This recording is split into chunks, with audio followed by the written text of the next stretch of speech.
In 1912, Franz Reichelt, a parachute engineer and well-known inventor, wanted to test out his newly created parachute suit. With no previous testing, he wanted to give it a go. His first demonstration, he decided it would be a good idea to jump off the Eiffel Tower.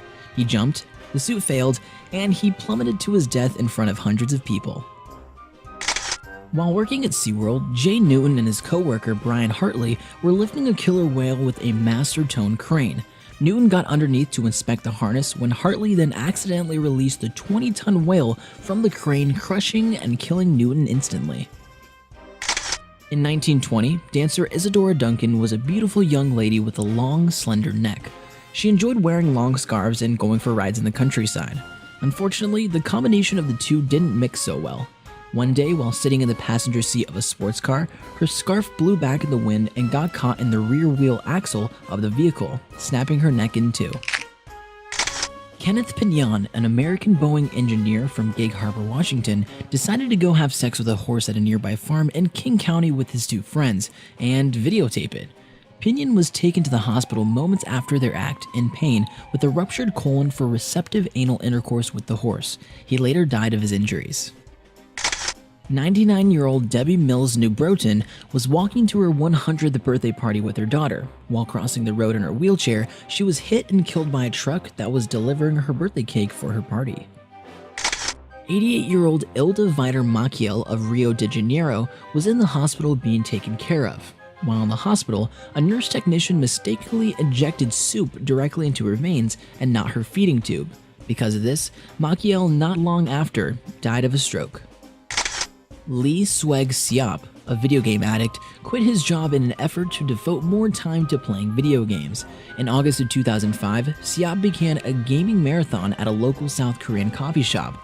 Playing for more than 50 hours straight and only stopping for little naps or bathroom breaks, he collapsed from dehydration and heart failure. Game over. A Russian woman by the name of Fagilyu was wrongly pronounced dead by doctors. When family and friends showed up for her funeral, she woke up in shock that she was at her own funeral. Then she immediately after died of a heart attack. McInnes, also known as Jewels and Inky in the music community, was driving with his friends under the influence. As if that's not bad enough, to make the situation worse, he tweeted out acknowledging the fact that he was drinking, driving, speeding, and drifting. Not soon after, him and his friends all had died in a fatal car accident. Glenn Knoll and his sons died when they were out to get some fertilizer for their farm. When trying to suck some manure from the Maryland dairy farm, one of them fell in. The other two were then said to have tried to help and also fell in, drowning in poop. What a crappy way to die. Literally. Sergei Tuganov was bet $3,000 by two girls he couldn't go at it all day with them in bed. To prove them wrong, Tuganov swallowed down an entire bottle of VIAGRA. 12 hours later, he won the bet, but he then shortly after died of a heart attack.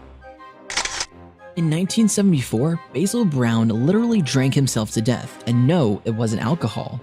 Brown drank 10 gallons of carrot juice in a span of 10 days. This gave him 10,000 times the recommended amount of vitamin A. He not long after that died from severe liver damage.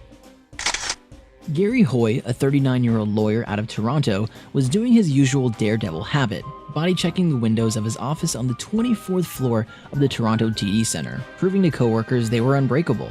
On July 9th of 1993, Hoy decided to lighten up the mood for incoming articling students by doing his signature move, running into the windows. His first attempt, the window held. The second time, the glass popped out of the frame, sending Hoy free-falling to the courtyard below. He died from his injuries. Obviously. John Bowen was at a Jets vs. Patriots game in 1979. During halftime, a 15-minute air show was underway. Philip Cushman, a Brooklyn auto collision repairman, lost control of his model aircraft he was guiding, an odd plane in the shape of a lawnmower. The plane circled the stadium until it eventually nose-dove into the stands of seated fans, striking two people, one being John Bowen. They both suffered serious injuries. Bowen died 4 days later.